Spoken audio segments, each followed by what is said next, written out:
Very very welcome to all साथियों। Exam fighter number 1 पे आप सभी का हार्दिक स्वागत है। साथियों, Jharkhand NEET based assistant professor vacancy के रिगार्डिंग बात करेंगे। जी हाँ, NEET based assistant professor vacancy जो कि विभिन्न यूनिवर्सिटी से झारखंड की निकली हुई थी।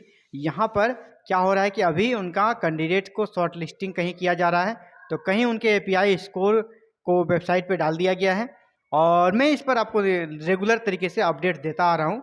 और इसी में बहुत सारे कमेंट्स मुझे मिले हैं और स्टूडेंट्स चाह रहे हैं कि API स्कोर किस प्रकार बनता है उस पर एक डिटेल्स वीडियो बने, तो इसलिए मैं इस वीडियो को बना रहा हूँ आप सभी के लिए। और आपको बताना चाहता हूँ, बहुत सारे कमेंट करें कि नहीं मेरा API ज़्यादा होना चाहिए, यहाँ कम दिख रहा है, तो कम क्यों दिख रहा है इस पर बात करेंगे। API स्कोर रिलीज हो गया है, अभी कल ही SKMU से रिलीज हुआ है और इसके अलावा कोयलांचल यूनिवर्सिटी में से भी रिलीज कर दी गई है कुछ विषयों के, हालांकि SKMU ने सभी विषयों के एक साथ कर दी है। इसी प्रकार अदर यूनिवर्सिटी में भी अब 2-4 दिन के अंदर आपको शॉर्ट लिस्ट की सूची दिख जाएगी या API स्कोर की सूची दिख जाएगी, तो आपको समझना होगा, अच्छे से अंडरस्टैंडिंग बनाना होगा API स्कोर कैसे बनता है ना। तो API स्कोर के गणित को हम लोग समझेंगे बहुत ही सरल शब्दों में। API स्कोर को जिस प्रकार झारखंड में इसे उच्च एवं तकनीकी शिक्षा विभाग द्वारा अप्रूवल मिला है, उसी अप्रूवल का जो लेटर से इसी के रिगार्डिंग हम लोग बात करेंगे। यही है झारखंड का क्राइटेरिया, आप इसे देख लें। झारखंड में परमानेंट वैकेंसी भी आएगी या जो भी नीट बेस्ड हो रहा है इसी के अनुसार आपका शॉर्ट लिस्टिंग किया जा रहा है और इसके अनुसार आपका जो पॉइंट्स बनता है वही पॉइंट दिया जाएगा, है ना। वही पॉइंट दिया भी गया होगा, अगर नहीं दिया होगा तो आप कंप्लेन करें। तो क्या है इस क्राइटेरिया में समझें। ग्रेजुएशन में जिसका 60% एंड एबव है उसको 15 नंबर दिया जाना है। इसके बाद अगर आपका 55 to 60 के बीच है तो आपको 10 नंबर दिया जाएगा। अगर आपका 45 to 55 के बीच है तो आपको यहाँ पर 5 नंबर ही दिया जाएगा।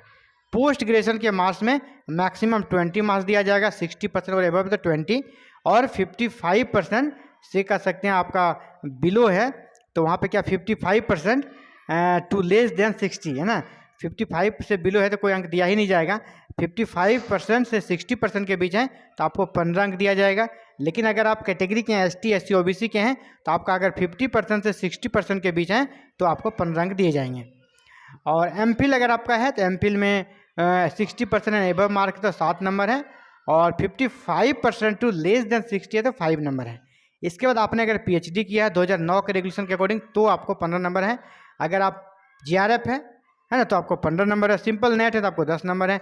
जेट है तो 10 नंबर है, नेट और जेट का बराबर नंबर है। अब यहाँ पे देखिए रिसर्च पब्लिकेशन है ना। रिसर्च पब्लिकेशन में क्या कहा है, published paper in UGC listed journal है ना, बेस्ट पेपर, पोस्टर अवार्ड है ना, को author books, paper in edited book, इसके लिए आपको कहा रहा है एज पर शेड्यूल 1 जो कि नीचे अभी अटैच्ड है, इसको हम बात करेंगे। आपको पब्लिकेशन में 8 नंबर मैक्सिमम दिया जाना है। इसके बाद टीचिंग पोस्ट डॉक्टरल एक्सपीरियंस, यानी अगर आपका एक्सपीरियंस है 2 साल का तो 1 साल के लिए 2 नंबर है, 4 अंक आपको दिए जाएंगे। अगर आपके पास कोई अवार्ड है इंटरनेशनल या नेशनल लेवल का तो आपको 3 अंक दिए जाएंगे। अगर स्टेट लेवल का है तो आपको 2 अंक दिए जाएंगे। और टोटल आपका 80 नंबर हो गया। इधर 20 का इंटरव्यू होगा, 20 मार्क्स का आपका क्या होगा, इंटरव्यू होगा। तो अभी आपका 80 के आधार पर API बना है।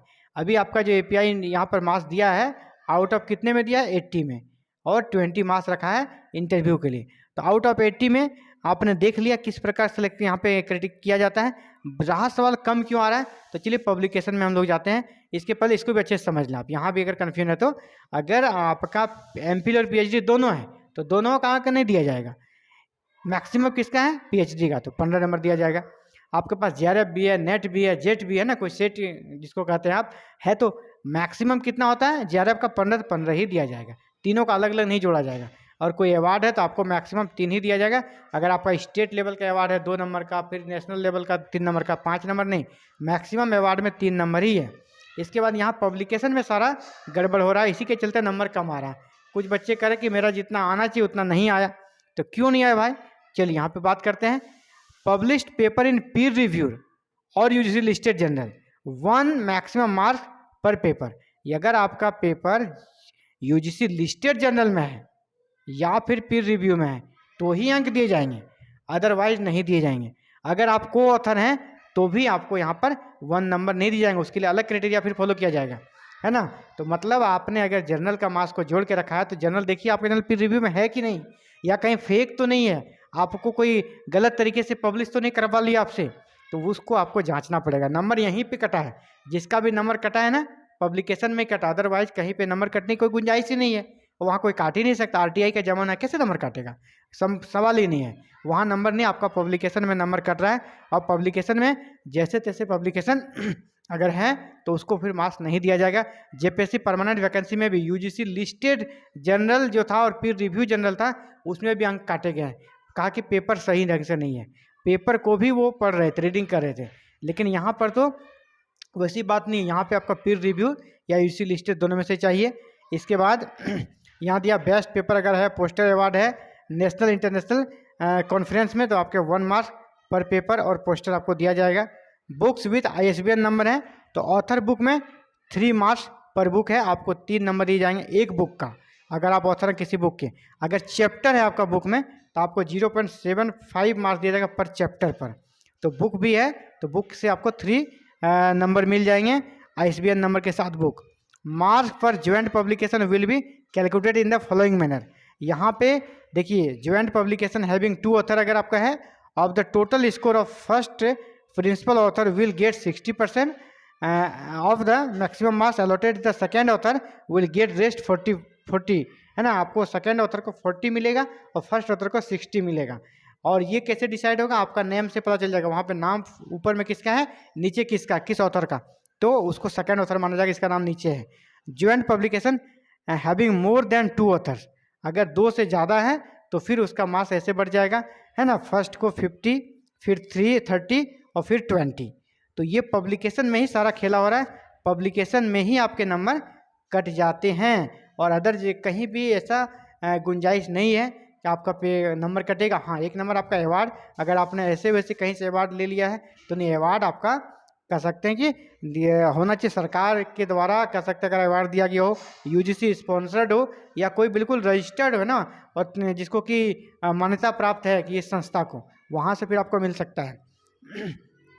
टीचिंग एक्सपीरियंस में भी नंबर कटता है अगर आपका ढंग का नहीं है ना, ढंग का नहीं है संस्थान, जैसे कोई प्राइवेट से भी आ जाते हैं, कोई है कि सरकार द्वारा एफिलेटेड है लेकिन उसका एप्लीकेशन अभी समाप्त हो गया है ना, जब जिस पीरियड का उन्होंने दिया उस समय का एप्लीकेशन समाप्त हो गया है, तो इन सब के कारण यहाँ पर जो पब्लिकेशन का मार्क्स दिया जाता है ना, इसको नेट पे चेक किया जा रहा है, इसको नेट पे चेक करके नंबर को दिया जा रहा है। आपने अगर कोई जर्नल का नाम दिया, वो जर्नल को चेक किया जाता है, वो जर्नल सच में वेरीफाइड है, फिर रिव्यूड है कि नहीं, उसके बाद आपके स्कोर को यहाँ दिया जाता है। तो स्कोर कटने का कारण यहाँ ये 3 मैंने सर्किल किया है, यही तीनों हो सकता है, या तो आपका रिसर्च पब्लिकेशन में कहीं गड़बड़ है, या तो आपका टीचिंग एक्सपीरियंस में कहीं गड़बड़ है, या तो फिर अवार्ड में कहीं गड़बड़ है। बाद बाकी कहीं भी नंबर ऊपर जितने भी मैंने बताया, चाहे वो नेट हो, JRF हो, है ना, जेट हो, PhD हो, MPhil हो, आपका पोस्ट ग्रेजुएशन या ग्रेजुएशन हो, कहीं भी नंबर आपका नहीं कटने वाला। तो नंबर कहाँ पे कट रहा है आप समझ गए होंगे, और ये आप एक देख लें एक बार अच्छे से, है ना। मैं इसे धीरे धीरे स्क्रॉल कर देता हूँ,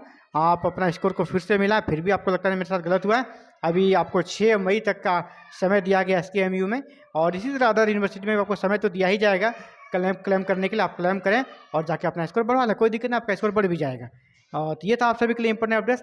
thank you very very much for watching this video and connecting exam fighter number 1। इसी प्रकार ऑल ओवर इंडिया किसी भी स्टेट से अगर हायर एजुकेशन से जुड़ी वैकेंसी आती है तो इसके सबसे पहले सबसे सटीक सूचना पाने के लिए हमारे साथ जुड़े रहें, हमारे चैनल के साथ जुड़े रहें। और इतना ही नहीं, वैकेंसी से जुड़ी सूचना पाने के साथ साथ वैकेंसी के प्रिपरेशन के लिए भी, जहाँ एग्जाम बेस्ड सिलेक्शन होता है उसके प्रिपरेशन के लिए भी आप हमारे साथ जुड़ सकते हैं। और हमारे साथ जुड़ने के लिए आपको कोई फी पेमेंट नहीं है, बस चैनल को सब्सक्राइब करके बेल आइकन को प्रेस करके ऑल बटन को क्लिक कर लें, और जो भी अपडेट्स आती है उसके रिगार्डिंग वीडियो आती है उसकी सूचना आप तक पहुँचेगी और आप उसे देख सकेंगे और खुद को तैयार रख सकेंगे। Thank you very very much for watching this video and connecting exam fighter number 1।